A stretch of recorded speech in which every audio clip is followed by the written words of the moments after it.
Prime, c'est le nom de la marque de boisson à la mode des deux stars des réseaux sociaux, KSI et Logan Paul. Dans le monde entier, des jeunes se sont précipités dans les magasins dès sa mise en vente. En Suisse aussi, les boissons étaient temporairement disponibles cet été. Par exemple, dans le magasin de friandises de Yann Arab à Chafouz. Selon lui, la demande est extrêmement élevée, notamment chez les enfants et les adolescents. J'attends Prime depuis 5 mois et j'ai toujours voulu l'avoir. Mais il n'y en avait pas en Suisse jusqu'à présent.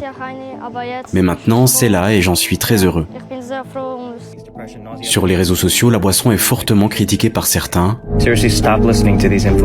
en raison des ingrédients prétendument nocifs pour la santé et de l'énorme teneur en caféine. Il est d'ailleurs indiqué sur les canettes que la boisson n'est pas recommandée pour les moins de 18 ans. Malgré cela, les spots publicitaires s'adressent surtout aux jeunes. Thomas Steffen, président de l'association Santé publique suisse, met en garde.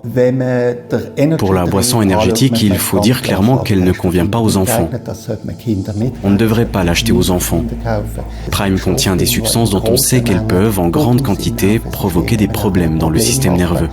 En Suisse, il n'existe pas de réglementation relative à une limite d'âge pour Prime. Toutefois, la boisson énergétique dépasse les quantités maximales autorisées en Suisse pour les vitamines B12 et B6 et ne respecte pas la teneur maximale en caféine. 200 mg of caffeine! La boisson n'est donc en principe pas autorisée dans notre pays. Elle reste toutefois accessible légalement tant qu'elle n'a pas été officiellement examinée par les autorités et éventuellement interdite, ce qui pourrait prendre jusqu'à 1 an. Entre-temps, plusieurs fournisseurs de boissons contactés, comme Yann Arab, ont déjà retiré la boisson de leur assortiment à titre préventif.